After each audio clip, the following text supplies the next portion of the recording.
Um, More stuff on becoming a real wizard. Of course,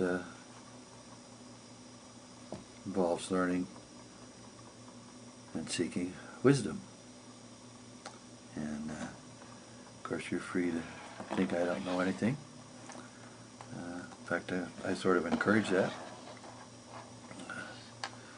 Certainly don't get dependent on me or think that I've got all the answers to anything. This is about learning about yourself. Now, on my video archives page, and probably somewhere in here, you're going to run across this set of talks being called East and West, Traditional versus Scientific Wisdom. And the reality is that we have a situation in the world today where a lot of the ways that people think about spirituality have become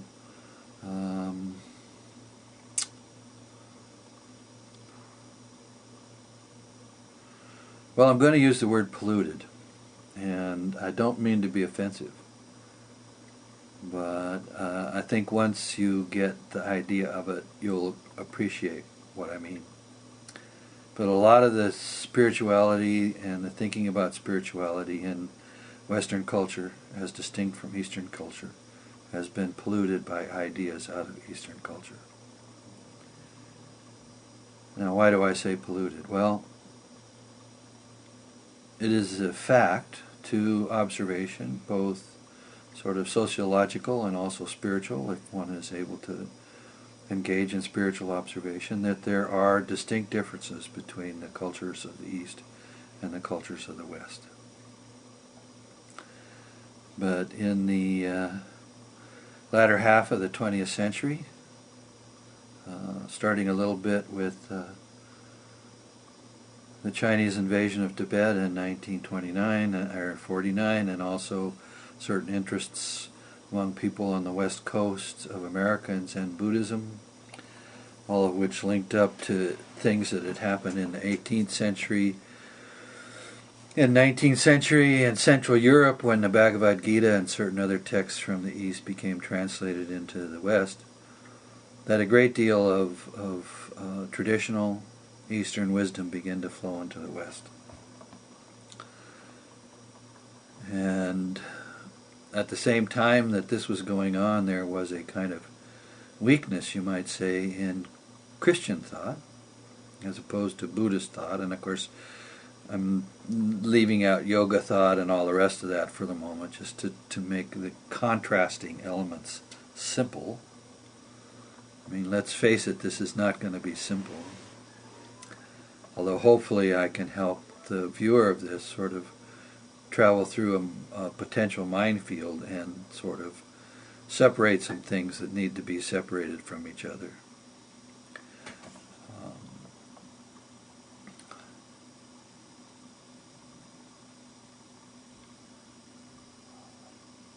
All of us have an interior life, which I have been calling soul and spirit.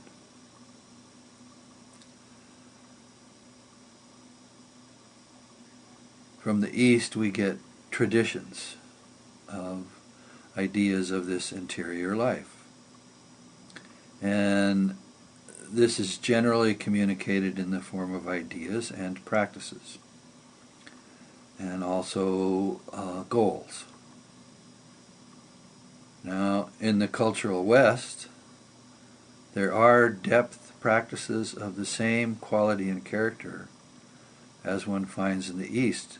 But in the West, enlightenment is not pursued. Something different happens. And in the West, these impulses have been not well understood.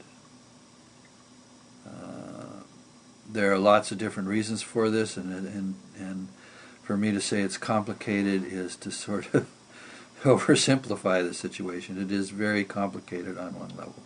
I'm going to try to draw some lines around things to help people recognize sort of some of the ways that we can step past the potential confusion. but let's stick with this point I'm just being made. Everybody knows that there are people who other people considered enlightened. And there are a lot of teachers out of traditions of the West, or the East, that are teachers of enlightenment.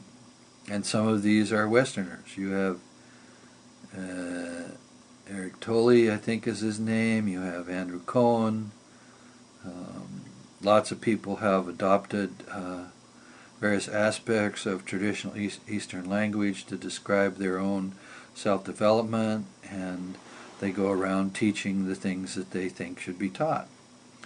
And like most people who are teachers of this kind, they gather around them students who take an interest in their work, and it's hard to sort of say critical things about this kind of work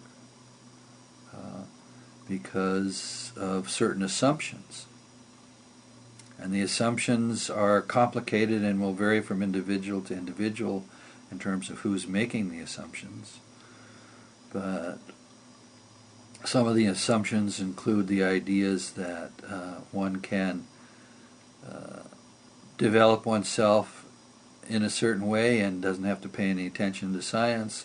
Some of the assumptions can include the idea that there's something basically wrong with thinking, and that what we do is we abandon thinking. Some of the assumptions can be that there's nothing similar in the cultural West to the cultural East. That's incorrect as well. But sorting out all these difficulties is not going to be easy. And I'm going to use two texts as basis points here.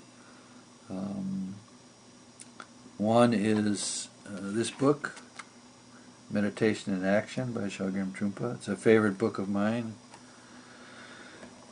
I went to lectures of his and read books of his in my Berkeley years. I knew several students of his very intimately and have known other students of his since that time. There's a long essay on my website on Catherine McCune, and I have treated her book on becoming an alchemist in a very favorable fashion because I think it's a very wise book.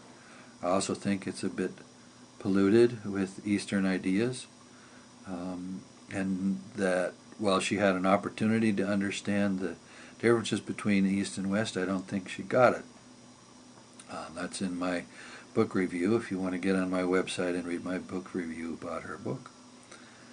The other book I'm going to refer to a little bit is this book. It's my book, Living, Thinking, in Action. And just from that, you can see that I based the title in part because of my admiration of Chogyam Trungpa's book. And of course, both are meant to be examples, not just content about something, but in the processes by which they arose, they are meant to be examples. And Trungpa is a teacher who, when he gives a lecture, he does so from a meditative state, and I do mine from a living thinking state, which is different. Living thinking and meditation are not the same thing. And what that's all about, that's what we're going to get into in these videos.